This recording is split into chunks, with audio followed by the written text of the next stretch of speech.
নমস্কার বন্ধুরা, আজকে আপনাদের চিকেন চাপ করে দেখাবো খুব সহজ পদ্ধতিতে।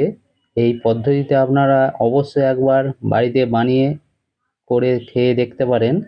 আর নতুন বন্ধুরা আসলে চ্যানেলটাকে সাবস্ক্রাইব করবেন আর ভিডিওটাকে লাইক করবেন।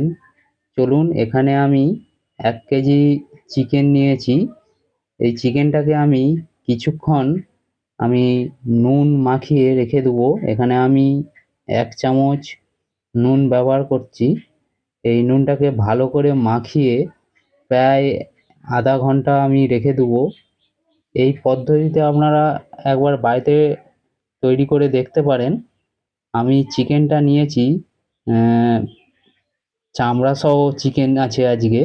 এই চামড়া সহ চিকেনকেই দিয়ে আমি চাপ করে দেখাবো আপনাদের।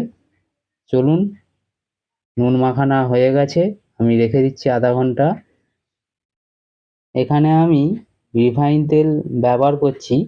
চিকেনটাকে হালকা পরিমাণে আমি ভেজে নেব, সামান্য একটু তেল দিয়ে। কেন, চিকেনে ভাজলে তেল অল্প বেরোয়, চিকেনের যে চর্বি থাকে সেই তেলটা বেরোতে থাকে। সেই জন্য আমি অল্প অল্প দিয়ে চিকেনটাকে ভালো করে ভেজে নেব। এইভাবে আপনারা একবার বাড়িতে অবশ্যই বানিয়ে দেখবেন। গরম গরম ভাতের সঙ্গে বা রুটির সঙ্গে চিকেন চাপ খুবই খেতে ভালো লাগবে, বা রাইস, ফ্রায়েড রাইসের সঙ্গে খেতে ভালো লাগবে। চিকেন আমার ভাজা হয়ে গেছে, আমি চিকেনটাকে তুলে নিচ্ছি। দেখুন, কড়ায় কিছুটা লেগে গেছে অবশ্যই। এই পরিমাণে হালকা করে দেখুন আমি একদম ভেজে নিয়েছি। এরকম করে আমি প্রত্যেকটা চিকেনকে সব ভেজে নিয়েছি। এবারে আমি মশলাটা রেডি করে নেব। চলুন, কিছুটা আমি তেল রয়েছিল ওই তেলেতেই আমি আরও একটু রিফাইন তেল দিলাম, প্রায় 100 গ্রামের মতন। এখানে 2-4টে ডালচিনি দিয়ে দিলাম ফোড়নের জন্যে, 2-4টে লবঙ্গ দিয়ে দিলাম ফোড়নে। আর এখানে আমি দিয়ে দেবো 2টো তেজপাতা, দিয়ে একটু ভালো করে ভেজে নেব আমি। ভাজা হয়ে গেলেই আমি এখানে দিয়ে দেবো 2 চামচ রসুন পেস্ট। এই রসুন পেস্টটা ভালো করে আমি ভেজে নিতে হবে প্রথমে, নাহলে রসুনের কাঁচা একটা গ্যাস ছাড়বে। একটু ভালো করে নেড়ে চেড়ে ভেজে নিতে হবে। এইখানে দিয়ে দেবো আমি 150 গ্রাম পেঁয়াজ পেস্ট করে রেখেছিলাম। সেই 150 গ্রাম পেঁয়াজ আমি এখানে দিয়ে দিলাম, দিয়ে ভাজতে থাকবো। পেঁয়াজটা যতক্ষণ না ব্রাউন কালার আসছে ততক্ষণ ভাজতে হবো। এখানে 2 চামচ আমি আদা পেস্ট দিয়ে দিলাম। আর এখানে আমি দিয়ে দেবো একটা বড় সাইজের টমেটো পেস্ট করেছিলাম, সেই টমেটো পেস্টটা দিয়ে দিলাম। দিয়ে আমি কিছুক্ষণ ভাজতে থাকবো। ভাজার পর আমি এখানে কিছুটা দিয়ে দেবো 1 চামচ লঙ্কা গুঁড়ো আমি দিয়ে দিলাম। আর এখানে দিয়ে দেবো হলুদ 1 চামচ। দিয়ে আমি কিছুক্ষণ মশলাটাকে ভালো করে কষতে থাকবো যতক্ষণ না তেল ছাড়ছে। দেখুন, হালকা করে তেল ছেড়ে গেছে। এবারে আমি এতে জল পরিমাণ মতন জল দিয়ে দেবো। জলটা দিয়ে এবারে ভালো করে ফুটোতে থাকবো। এখানে স্বাদ মতন আমি নুন, আগে আমি যেহেতু নুন ব্যবহার করেছিলাম একটু পরিমাণ কম দিচ্ছি।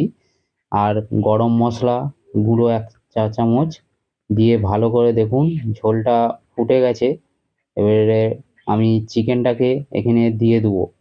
চিকেন দিয়ে ভালো করে আমি ফুটোতে থাকবো। যেহেতু ভাজা মাংস, মাংসের ভিতরে যেন রস ঢুকে বা মাংসটা নরম হয়, তবে খেতে ভালো লাগবে। সেদ্ধ হবার জন্য আমি একটা চাপা দিয়ে দিলাম, কিছুক্ষণ চাপা দেওয়া থাক। কিছুক্ষণ চাপার পর আমি খুলে দেখছি মাংসটা বেশ ভালোই ফুটছে। একটু ভালো করে নাড়াচাড়া করে দেবো, দিয়ে মাংসটাকে ভালো করে আবার সেদ্ধ করতে দেবো। খুব হালকা আঁচে সেদ্ধ করব। এখানে আমি 3-4 চামচ পোস্ত বাটা, পোস্তকে আমি ভালো করে বেটে নিয়েছিলাম, পোস্ত বাটা 3-4 চামচ আমি দিচ্ছি। পোস্ত বাটাটাকে ভালো করে নাড়াচাড়া করতে হবে। দেখুন, চিকেনের কালার আস্তে আস্তে আস্তে আস্তে কি সুন্দর চেঞ্জ হয়ে যাচ্ছে। একদম দেখুন টকবক করে একদম ফুটছে। আর এখানে আমি 100 গ্রামের মতন কাজু আমি পেস্ট করে নিয়েছিলাম, সেই 100 গ্রাম কাজুকে আমি দিয়ে দিলাম। আরও জুসটা যে আছে, জুসটা দেখবে আস্তে আস্তে আস্তে বসে যাবে কাজুটা দেওয়ার ফলে। একটু ভালো করে নাড়াচাড়া করে নিতে হবে, আর খুব হালকা আঁচে সেদ্ধ করবেন, না হলে হিট আঁচে সেদ্ধ করলে নিচয় বসে যেতে পারে।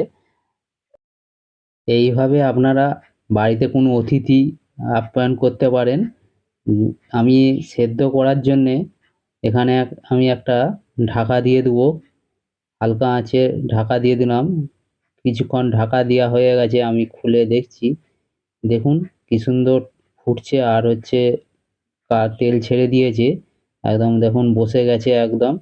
আর এখানে আমি দিয়ে দেবো সামান্য পরিমাণে ঘি।